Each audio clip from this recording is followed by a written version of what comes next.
Rocket Companies is moving higher today in reaction to better than expected EPS and revenue reports from their recent earnings report. So these numbers came in above expectations. Also, the company announced expectations for up to $200 million of annualized cost savings. And guidance for Q3 though was somewhat lower than consensus, but Rocket Mortgages said it streamlined its operations as part of a company-wide efficiency program through prioritization efforts, cost reduction across expense categories, including a voluntary career transition program conducted in July and reduction in other third-party costs. So voluntary career transition, i.e., layoffs. So obviously, bringing down costs is a good thing for a company like Rocket for sure, especially in this time in the economy and market. As a result of its actions, it expects to save on costs of up to about 150 to 200 million on an annualized basis. Rocket Mortgages also expected to incur a one-time charge of 50 to 60 million dollars related to voluntary departures, i.e., layoffs. So this is really a great earnings report for the company, and I do love to see that shares are reacting very positively to the company's report. So I'll go over this breakdown of the company's fundamentals, and it basically just covers the company's opportunity, which I do think is pretty big. And then I'll go over to some short interest numbers. And then at the end of the video, I'm going to give a price prediction based on technical analysis. So that being said, this article here is written by Penny Stocks Today on Seeking Alpha. Interest rates are approaching their peak, which may lead to a recovery in the real estate market and increased demand for mortgages. Despite risks associated with Rocket's One Plus program, improving macroeconomic conditions and potential rate cuts in 2024 make Rocket a potential investment. So, if you don't know about the company, I'll give you a brief breakdown. Rocket has a diverse business model, but it mainly operates in real estate and mortgage lending. Over the past few years, Rocket and the real estate market were hit very hard by the Fed's interest rate hikes to combat rising inflation. The interest rate hikes led to a decline in new mortgage requests, which in turn led to Rocket to report declining revenue and losses for the past 2 quarters, but that's all kind of changing now. The real estate market should see a recovery since high mortgage rates have been one of the potential reason home buyers decided against buying new homes. As is, mortgage rates reached their 20-year high in November of 2022 at around 7.8. So, Rocket has offered multiple new programs to incentivize home buyers amidst the cooling real estate market in an effort to mitigate its declining revenues. While demand for housing has fallen significantly, the drop in supply was more apparent since the average active listing count dropped in 2022 by more than 64% compared to 2019. This led to further increases in house prices, dampening demand, which existing home sales saw a decline of 4.3% month over month. The market appears to be on track for a recovery following the mid-2022 drop. And while Rocket still maintains the highest loan origination of any mortgage lender, it certainly has been hit the hardest in terms of revenue compared to other mortgage companies like UWM Holdings, PennyMac, and Loan Deposit, since Rocket has lost more than 85% of its revenues, realizing only $695 million in Q1 of 2023. Obviously, that turned around in the most recent quarter. Rocket has also recorded losses in the past 2 quarters after reporting a profit quarter every quarter since its IPO in 2022. Despite that, Rocket still has one of the best price to sales ratios amongst all mortgage companies. We can see here that in this picture here, you can see that Rocket has a 0.18 price to sales ratio, which pales in comparison to all these other competitors here. So really, these numbers do look pretty good for Rocket in terms of a price to sales basis. And I'll jump into the financials a bit more granularly in a second here, but I wanted to cover the fact that Rocket has a massive short squeeze on the horizon, in my opinion. So we can see here that 25% of the float is sold short, and we also have about 15 days to cover for the stock. So for those that don't know, that days to cover number, that basically means that it takes 15 days of average volume to cover the existing shares that are sold short for the company. Typically, when we're looking for a short squeeze, we look for a days to cover number of over 10. So to have a days to cover number at 15 definitely implies a very strong likelihood of a short squeeze. If I had to give a grade for the company, I would give it, an A to an A minus in terms of likelihood for a short squeeze. So the move today is likely somewhat short related. But with that being said, let's take a look at the company's financials and see how they compare to the sector median and to the Rocket's own 5-year average. So price to sales is at 0.31 times, and that is well below the sector median of 2.5. And it's actually below Rocket's own 5-year average of price to sales being at about 0.53. So obviously this number is definitely implying that the stock is trading at a cheap valuation relative to its own history. With that being said, though, let's take a look at the price to book ratio. So we can see that the company has a price to book ratio of 2.2. That means that the market cap is 2.2 times the value of the company's book value. So the assets it has on its balance sheet, its cash, property, equipment. So 2.2 is definitely a decent number when you compare it to the company's own 5-year average of 3.8. So once again, we're trading at a discount relative to the company's 5-year average, although we are trading at a premium relative to price to book ratio when you take a look at the sector median. So with that being said, let's take a look at the company's growth metrics.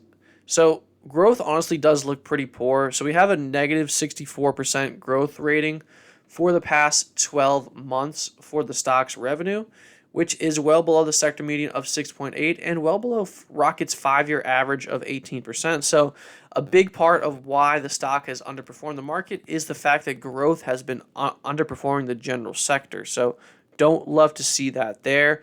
Although we do see that Rocket's growth is projected to kind of taper off its declines, if you will. So we were down 64% over the past 12 months. We're projected to be down 24% over the next 12 months. So we were down minus 64% over the last 12 months. Over the next 12 months, we are projected to be down 20%. So it's good to at least see we're seeing that massive growth slow down, somewhat decline here. So gross profit margin is at 100% for the company, which for those that don't know, that basically just tells you what a company makes on what it sells. So revenue minus cost of goods sold is telling you that the company is at a pretty good metric here. And this is well above the sector median at 59% and right in line with Rocket's 5-year average of 100%. And then cash per share. So the company has $7.10 of cash per share, which really is an amazing number if you think about it, because this is almost 65% of the market cap is in cash, which definitely tells you that the company has a fortress balance sheet and enough cash to kind of fund its operations at this point in time. Obviously, they aren't making money. And then net income margin is basically flat, which is actually well below the sector median of 25% and well below Rocket's 5-year average of 10%. But leverage free cash flow margin is actually up 91%, which is well above the sector median of 14% and well above Rocket's 5-year average of 17%. So once again, these gross profit numbers, these profitability numbers look pretty solid for the company. Let's see how all these numbers compare to the close peers. So we can see Rocket is the underperformer out of all the peers in terms of trading over the past 12 months. But let's take a look at the valuation. So 3 years out, fiscal year 3 here, we are expected to have a valuation of 12 times PE, which is basically right in line with most of the peers here. So decent valuation, honestly, when you look out a couple years in the future. Obviously, right now, valuation is we don't have a PE at this point in time. But price to book ratio at 2.2 also looks pretty solid, basically in line here with most our peers. And then growth numbers. So our 5-year compounded annual growth rate for the company is 7.1%, which is pretty much in line with most of the peers. And then profitability margins look great as well. So profitability is pretty much once again in line with the peers. And then net income margin is underperforming the peers. So I don't love to see that, but overall profitability numbers look solid for the company. And we can see here that short interest is pretty much only in line with UWMC, and then the others have pretty much non-existent shorts. And then let's take a look at the balance sheet for the company. So we can see that the company has $1 billion in cash, but unfortunately we have $11 billion in debt, meaning that we have $10.7 billion more debt than we do cash, which obviously isn't a great sign for the company. But this is somewhat consistent throughout the peers, as this is definitely a capital intensive business. So with that being said, net operating cash flow is actually $725 million over the past 12 months, which is definitely a solid number. And then cash flow from operations, $725 million, excuse me. So all these numbers look pretty solid when you compare them to peers, which definitely in my head implies that Rocket, once we're able to kind of move towards profitability here in year 3, is going to be a very enticing stock to own. So long term, I do think this stock is an interesting company and is worthy of some long-term capital. With that being said, though, let's take a look at the analyst ratings for the company. So we can see here that there are 2 different analysts that are bullish on the stock, and then we have 3 separate analysts who are bearish. And we can see just today, Goldman Sachs actually raised their price target to $10 from $9, although they still maintain a neutral rating on the stock. So good to see that Goldman is raising its price target on shares. And then, so just in conclusion, we're pretty much split on Wall Street. And then in terms of price action here, so I did promise you a price prediction, which I will give. So we moved above resistance at about $10 in mid-July, and we came down to test that level actually just yesterday on Thursday, and we held this $10 support level and moved higher for today's trading session. Obviously, we got bullish earnings, which helped hold that support level. So past resistance becomes new support. That's what we're seeing here. And I do believe this $10 level can act as firm support for the company over the coming weeks. We also are seeing bullish momentum from shares as we trade above all daily moving averages. Also, we had the 50-day moving average cross above the 200-day moving average earlier in the year, which does imply bullish momentum for shares. So with that being said, it does seem as if the stock is likely to hold this support level and move higher over the coming weeks. The next major level of resistance for the stock is at about $15, which is where shares had topped out in March. So given this is a major level of resistance in March, I do believe shares are likely to move up to about $14 over the coming weeks. So we might see some consolidation around that $14 level, might see some selling pressure around that $14 level. So be on the lookout for that, but it's my official prediction that we move up to about $14 to $15 over the coming weeks for the stock. So with that being said, I will show you kind of what the seasonality trends are implying for the stock. So in August, shares do typically decline 3%, and in September, shares typically decline 7%, and then in October and November, shares typically rise 5 to 7% respectively. So, seasonality trends not in our favor, but only 2 years of data here, so I don't think that's the end-all be-all. So with all that being said, it does seem as if Rocket is a good long-term investment, and I definitely would say that this is worthy of some long-term capital. And then we are breaking out on the chart as well, and it does seem as if the chart is pointing to more upside to about $14 to $15.